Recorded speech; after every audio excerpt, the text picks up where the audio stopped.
চট্টগ্রামে হামলার ঘটনায় এই মুহূর্তে ব্রিফিং চলছে, আমরা সরাসরি চলে যাচ্ছি সেই ব্রিফিংয়ে। শিক্ষণীয় বিষয় যেটা আমরা এখন যেটা করব যে নির্বাচনে অংশগ্রহণকারী যত দল আছে, বিএনপি, জামাত, এনসিপি, অন্যান্য দল, প্রত্যেকের যে যে জন ক্যাম্পেইন, এই সমস্ত এগুলা লোকাল থানায় এবং টিএসবিতে অন্তত 24 ঘন্টা আগে ইনফর্ম করতে হবে।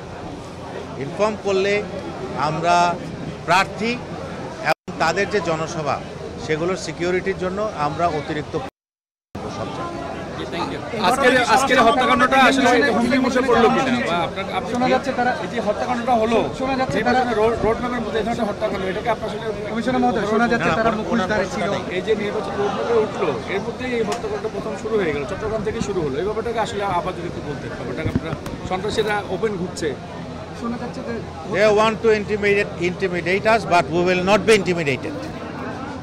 আমরা আমাদের কার্যক্রম আরও ইন্টেন্সিফাই করব এবং এই সন্ত্রাসীদেরকে আমরা অবশ্যই আইনের আওতায় নিয়ে আসব। এবং আমি সকল ভোটার এবং সকল প্রার্থীকে স্বনির্বন্ধ অনুরোধ জানাবো যে ওনারা যাতে নির্বাচনের ব্যাপারে আরও উৎসাহ এবং উদ্দীপনা নিয়ে নির্বাচনী ক্যাম্পেইনে ওনারা শুরু করেন। আমাদের সকল ধরনের নিরাপত্তার সকল ধরনের ব্যবস্থা এবং সহায়তা থাকবে। আপনাদেরকে তো স্বরাষ্ট্র উপদেষ্টা যখন আসছিলেন, সালকিন হোসেন একটা বিশেষ অপারেশনের কথা বলেছিলেন জয়েন্ট ফোর্সের মাধ্যমে। এখন যেহেতু সিরিজ অফ কিলিং ইনসিডেন্ট ঘটছে, এই বিষয়ে আসছে কি রেকর্ড বেড়ে গেছে? আমি আপনাকে একটা কথা বলি, এই যে ইনসিডেন্টটা হলো, এই ইনসিডেন্টটাকে ইলেকশনকে ব্যাহত করার জন্য কোনো ঘটনা বলে ইন্টারপ্রেট করাটা এই মুহূর্তে ঠিক হবে না। তার কারণটা হচ্ছে এইটা হচ্ছে একটা sequel to the arrest of a particular top criminal. তো এইখানে আমাদের একজন ক্যান্ডিডেট ঘটনাক্রমে এখানে ছিলেন, একটা স্ট্রে বুলেট ওনাকে আঘাত করেছে, কিন্তু এইটা ইলেকশনকে ব্যাহত করার জন্য কোনো কিছু করা হয় নাই এবং এর জন্য ইলেকশনে কোনো রকম বাধা আসবে বলে আমি বিশ্বাস করি না। এবং ইলেকশনে যাতে এই ঘটনাটা কোনো রকম প্রভাব বিস্তার করতে না পারে সেই লক্ষ্যে আমরা কাজ করব এবং এই ঘটনাটা যারা ঘটিয়েছে তাদের বিরুদ্ধে সর্বাত্মক পুলিশ অভিযান চলছে, এটা আরও জোরদার করা হবে। ত্রয়োদশ জাতীয় সংসদ নির্বাচনে জামায়াতে ইসলামী কোনো জোট করবে না বলে জানিয়েছেন দলটির আমির ডাক্তার শফিকুর রহমান। তবে নির্বাচনী সমঝোতা হতে পারে বলে জানিয়েছেন তিনি। সকালে সিলেটের সাংবাদিকদের সাথে মত বিনিময়ে ডাক্তার শফিকুর রহমান বলেন, ফেব্রুয়ারিতে নির্বাচন না হলে দেশে নানা ধরনের বিশৃঙ্খলা সৃষ্টি হতে পারে, তাই সবাইকে নিয়ে নির্ধারিত সময়ই নির্বাচন আদায় করে নেওয়া হবে। জানান, শিগগিরই জামায়াত চূড়ান্ত প্রার্থী তালিকা তৈরি করে সবাইকে জানাবে। এ সময় পিআর পদ্ধতিতে নির্বাচনে সাধারণ মানুষের সমর্থন মিলবে বলেও আশা প্রকাশ করেন জামায়াতের আমির। আমরা কোনো জোট করবো না, এটা আমাদের সিদ্ধান্ত। তাইলে কি করব? আমরা নির্বাচনী সমঝোতা করব। আমরা যে কথাটা বলেছি যে প্রত্যেকটি জায়গায় একটা বাক্স হবে, সেই নীতিতেই আমরা আগাচ্ছি। এবং শুধু ইসলামী দল না, এখানে ইসলামী দলের পাশাপাশি দেশপ্রেমিক প্রতিশ্রুতিশীল আরও যারা আছেন তারাও ইতিমধ্যে সংযুক্ত হচ্ছেন এবং আরও আপনারা দেখতে পাবেন সংযুক্ত হবে ইনশাল্লাহ। গণতন্ত্রের জন্য অসংখ্য মানুষকে আবারও গুম খুনের শিকার হতে হবে কিনা, কিংবা আবু সাঈদ মুগ্ধের মতো হাজারো আন্দোলনকারীদের জীবন দিতে হবে কিনা, তা নির্ভর করছে তত্ত্বাবধায়ক সরকার ব্যবস্থা পুনঃপ্রতিষ্ঠার ওপর। নির্বাচনকালীন তত্ত্বাবধায়ক ব্যবস্থা নিয়ে রিভিউ আবেদনের শুনানিতে বুধবার আপিল বিভাগে কথা বলেন অ্যাটর্নি জেনারেল। এ সময় তিনি বলেন, সংবিধান কোরআন বা বাইবেল নয় যে তা পরিবর্তন করা যাবে না।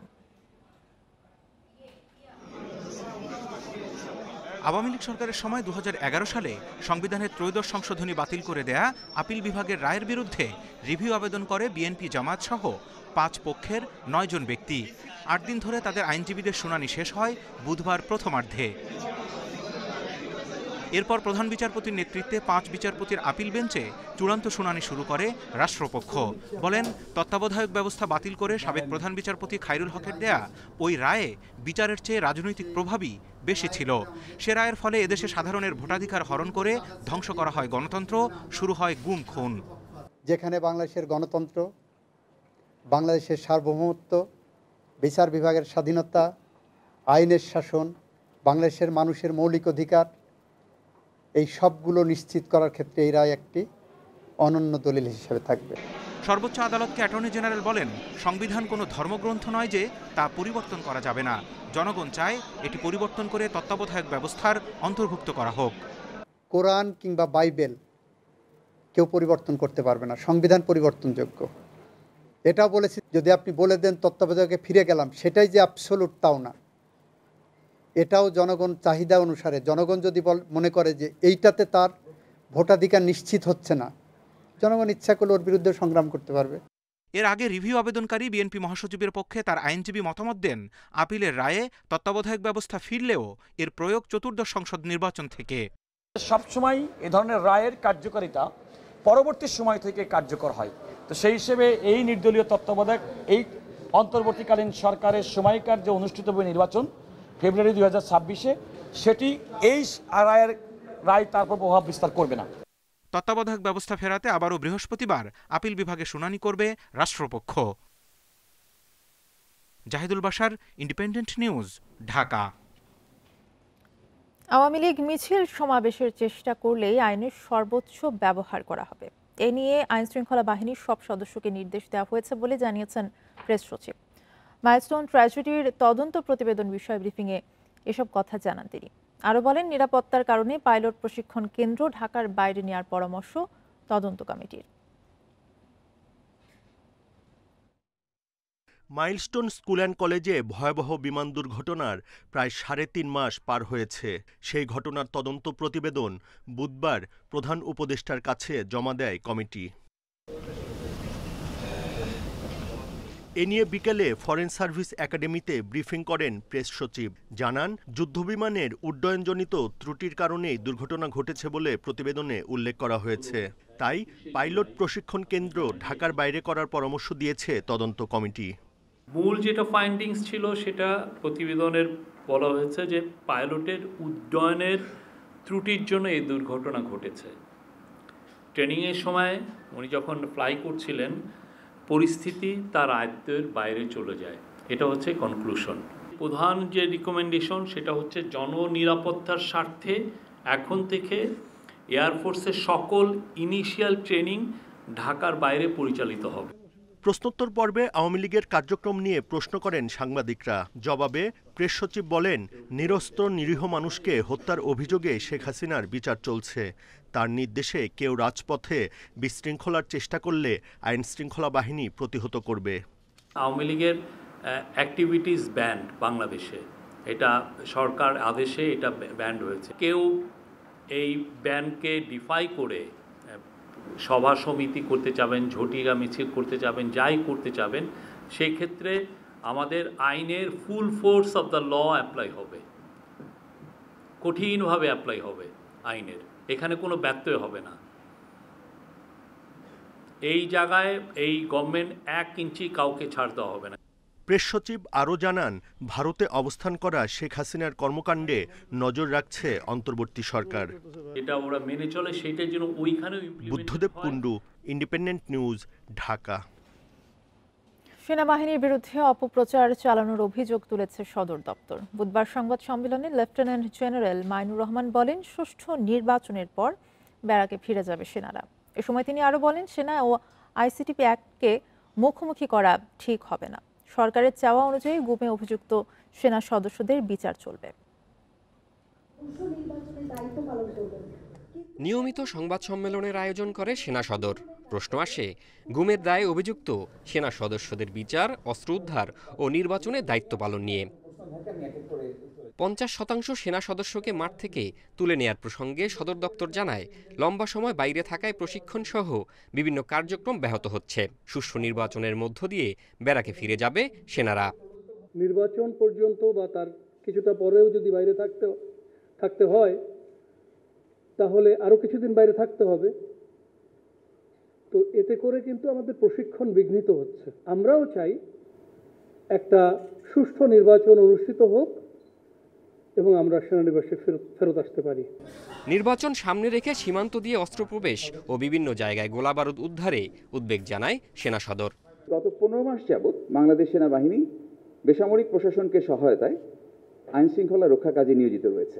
এর পাশাপাশি হারিয়ে যাওয়া অস্ত্র, গোলাবারুদ উদ্ধারে এবং চিহ্নিত সন্ত্রাসীদের গ্রেফতারে আমরা অভিযান পরিচালনা করছি। প্রশ্ন করা হয় গুমের অভিযোগে অভিযুক্ত সেনা সদস্যদের বিচার নিয়ে। সেনা কর্মকর্তারা বলেন, সরকারের সিদ্ধান্তেই চলবে প্রক্রিয়া। আইসিটি অ্যাক্টের অধীনেই বর্তমানে মামলাটি পরিচালিত হচ্ছে। আমরা সরকারের সাথে এঙ্গেজমেন্টে আছি, আমরা রেডিও আছি, আমরা আইনের প্রতি শ্রদ্ধাশীল।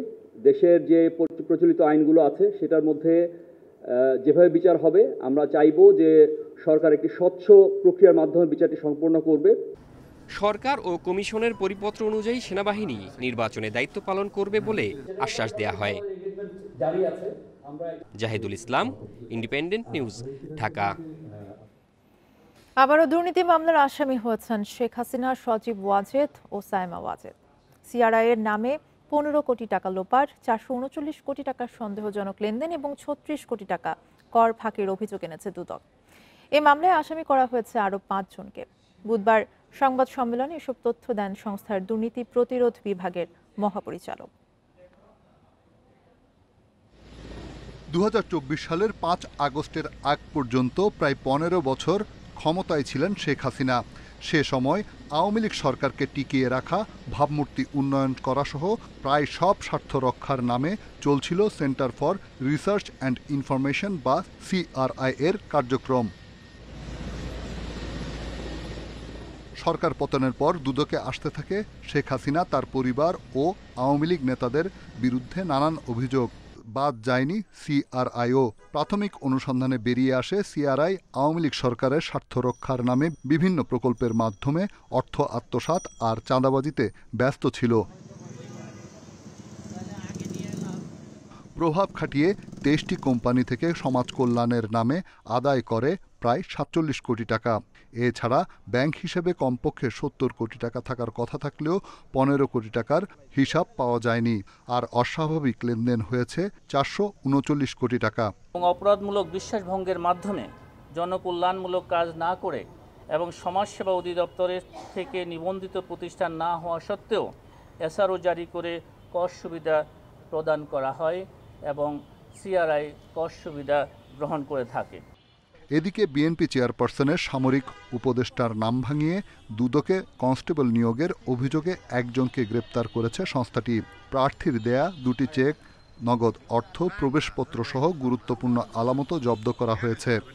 তথ্য প্রযুক্তির সহায়তায় গত 4/11/2025 তারিখে বিকাল 4:30 ঘটিকায় তার ভাড়া বাসা থেকে গ্রেপ্তার করা হয়। দুদক জানায় সংস্থাটির নাম ভাঙিয়ে এ ধরনের প্রতারণা নতুন নয়। আগেও এমন অভিযোগে অনেককে গ্রেপ্তার করা হয়েছে। বিস্তারিত তথ্য আমাদের এফআইআর এ রয়েছে। আমরা রিশাদ হুদা, ইন্ডিপেন্ডেন্ট নিউজ, ঢাকা। হাইকোর্টের বিচারপতি মোহাম্মদ খুরশিদ আলম সরকারকে অপসারণ করেছেন রাষ্ট্রপতি। এ নিয়ে প্রজ্ঞাপন জারি করেছে আইন মন্ত্রণালয়। বুধবার আইন মন্ত্রণালয়ের সচিব লিয়াকত আলী মোল্লা স্বাক্ষরিত প্রজ্ঞাপনে জানানো হয়, রাষ্ট্রপতির আদেশে অপসারণ করা হয়েছে খুরশিদ আলমকে। সুপ্রিম জুডিশিয়াল কাউন্সিলের তদন্তে বিচারপতি মোহাম্মদ খুরশিদ আলম সরকার সঠিকভাবে দায়িত্ব পালনে অযোগ্য ঘোষণা করা হয়েছে বলে উল্লেখ করা হয়েছে প্রজ্ঞাপনে। দুর্নীতির অভিযোগ ওঠায় 2024 সালের 16 অক্টোবর 12 বিচারপতিকে ছুটিতে পাঠান প্রধান বিচারপতি সৈয়দ রেফাত আহমেদ। খুরশিদ আলম তাদেরই একজন। পরে তাদের বিরুদ্ধে তদন্ত শুরু করে সুপ্রিম জুডিশিয়াল কাউন্সিল।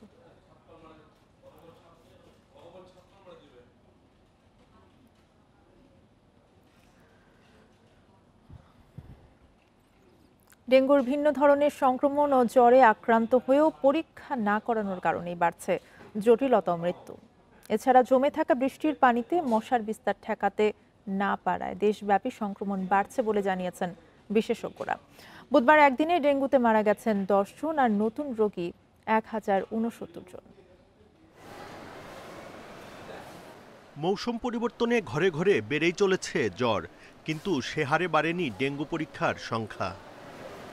বুধবার ডেঙ্গুতে 10 জনের মৃত্যু হয়েছে। এ নিয়ে এবছর মোট প্রাণহানি বেড়ে দাঁড়িয়েছে 302 জনে। আর একদিনে হাসপাতালে ভর্তি হয়েছে 1069 জন রোগী। বিশেষজ্ঞরা বলছেন মৌসুমি জ্বর ভেবে অনেকেই তীব্র জ্বর, মাথা ব্যথা ও ডায়রিয়া হলেও ডেঙ্গু পরীক্ষা করছেন না, ফলে রোগীর জটিলতা ও মৃত্যুহার বাড়ছে। মশা কামড় দেওয়ার পর জীবাণু শরীরে প্রবেশ করার পর একটা ইনকিউবেশন পিরিয়ড আছে, মানে যে সময়টায় তার জ্বর আসা পর্যন্ত অবধি যে সময়টা, সেই সময়টা কিন্তু একটু 2 থেকে 3 দিন।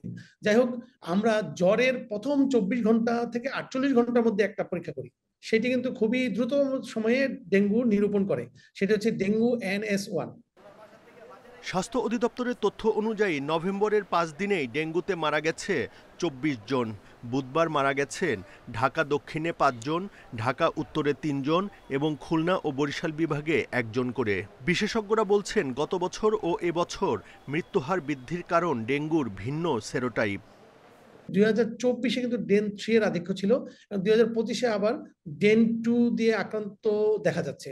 তো সেই ক্ষেত্রে যেটি হচ্ছে ভিন্ন সেরোটাইপ দিয়ে আক্রান্ত হওয়ার কারণে আপনার খুব দ্রুততম সময়ে সে কিন্তু আপনার ডিটোরেটেড হয়ে যাচ্ছে। স্বাস্থ্য অধিদপ্তর জানিয়েছে 24 ঘন্টায় শুধু ঢাকা বিভাগেই আক্রান্ত 219 জন, আর এবছর এ পর্যন্ত ঢাকায় রোগীর সংখ্যা 74,992 জন। Buddhadeb Kundu, Independent News, Dhaka. জাতীয় দলের সিনিয়র সহকারী কোচের দায়িত্ব ছাড়ছেন মোহাম্মদ সালাউদ্দিন। আয়ারল্যান্ড সিরিজে তার শেষ অ্যাসাইনমেন্ট। বিসিবিকে এরই মধ্যে পদত্যাগপত্র দিয়েছেন তিনি।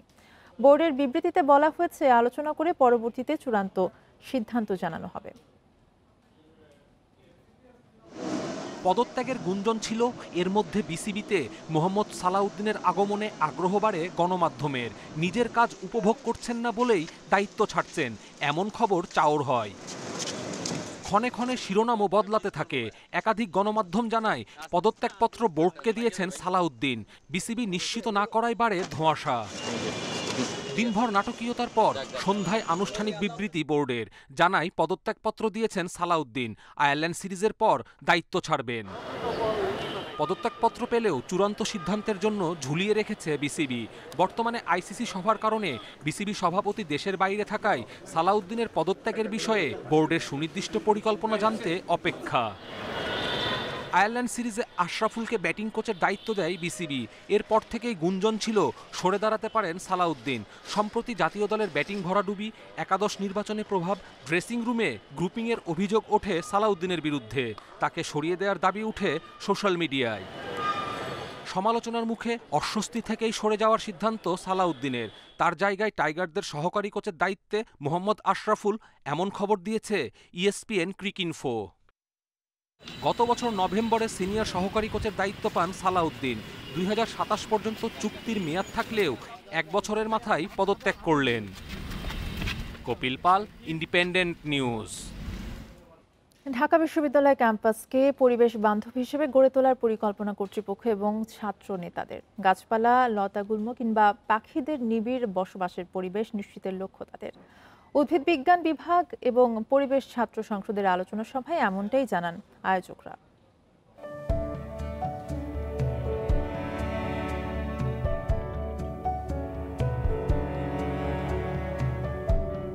হেমন্তে হলুদ রঙের আভা ছড়িয়ে দিচ্ছে দাঁতমর্দন ফুল। ঢাকা বিশ্ববিদ্যালয়ের রোকেয়া হলের সামনে সড়ক দ্বীপে ছেয়েছে ফুলে ফুলে। বর্ষা শেষে ক্যাম্পাসের ঝোপঝাড়ে বেড়ে উঠেছে নানা প্রজাতির উদ্ভিদ। এসব গাছপালা, লতা গুল্মের নাম অনেকের কাছেই অজানা। প্রকৃতির সাথে নিবিড় পরিচয় করিয়ে দিতে গাছ দেখা ও আলোচনার আয়োজন করে বিশ্ববিদ্যালয়ের আরবরিকালচার ও পরিবেশ সংসদ। পুরো ক্যাম্পাসে অন্তত 100 প্রজাতির ফুল ও ফলের গাছ রোপণ করা হয়েছে। দাঁতমর্দন একটা ওষুধি উদ্ভিদ। আপনি জানেন, গ্রাম বাংলার লোকেরা স্কিনের ডিজিজে তার পাতাটা বেটে পেস্ট করে লাগিয়ে দিলে দাঁত চলে যায়। তাহলে সেখান থেকে কিন্তু দাঁতমর্দন রাখা হয়েছে। এটা একটা অবহেলিত উদ্ভিদ, মানুষ এটাকে সেরকম কোনো আদর করে না। আপনি যখন দেখবেন ময়লার বাগান অথবা রাস্তার আশেপাশে এটা অযত্নে অবহেলায় হয়ে থাকে, কিন্তু এত চমৎকার একটা ক্যারেক্টার, দীর্ঘদিন ফুল থাকে, অর্থাৎ জুলাই থেকে আপনার ডিসেম্বর পর্যন্ত ফুল থাকে, এরকম গাছ খুব কমই। এই দাঁতমর্দনের এই বৈশিষ্ট্যটা আমাদের সৌন্দর্য বর্ধনের জন্য সবচেয়ে উপকারী। শীত এলেই কার্জন হল এলাকায় দেখা মেলে সূর্যমুখীর। আনাগোনা বেড়ে যায় চন্দনা ও সবুজ টিয়ার। তাদের অবাধ বিচরণের জন্য নীরব এলাকা এবং খোলা জায়গায় ফুল ও ঔষধি গাছের বাগান গড়ার লক্ষ্য ঢাকা বিশ্ববিদ্যালয়ের ছাত্র সংসদের। ঔষধি গাছের একটা বাগান বিভিন্ন জায়গায়, এবং হচ্ছে নয়েজ ফ্রি জোন যেখানে আমরা মেডিটেশন করতে পারবো বা আমাদের অবসাদগ্রস্ত সময়টুকু কাটাতে পারবো, এরকম বেশ কিছু পরিকল্পনা নিয়ে আমরা কাজ করছি। সবচেয়ে অ্যালার্মিং থ্রেট হচ্ছে মানে একেবারে অনিয়ন্ত্রিত যেই যানবাহনগুলো এবং যেভাবে শব্দ দূষণ তারা করে, বিশেষত রিক্সা। তো এই জায়গাগুলো নিয়ে আমরা কাজ করছি, বিশেষত হচ্ছে আমরা রিক্সাগুলোকে নিয়ন্ত্রণ করা এবং তাদেরকে রেজিস্টার্ড করে দেওয়া। উদ্ভিদ গবেষকেরা বলছেন, নগরের সড়ক বিভাজনে অপরিকল্পিত গাছ রোপণের কারণে প্রায় দুর্ঘটনা ঘটছে। সৌন্দর্য বর্ধনে দেশি ঝোপঝাড় জাতীয় গাছকে গুরুত্ব দেওয়ার পরামর্শ তাদের। Shahriar Anirban, independent News, Dhaka. এই ছিল এখনকার সংবাদে। ইন্ডিপেন্ডেন্ট টেলিভিশনের আরও খবর জানতে চোখ রাখুন ফেসবুক, ইউটিউব এবং এক্সে। ধন্যবাদ।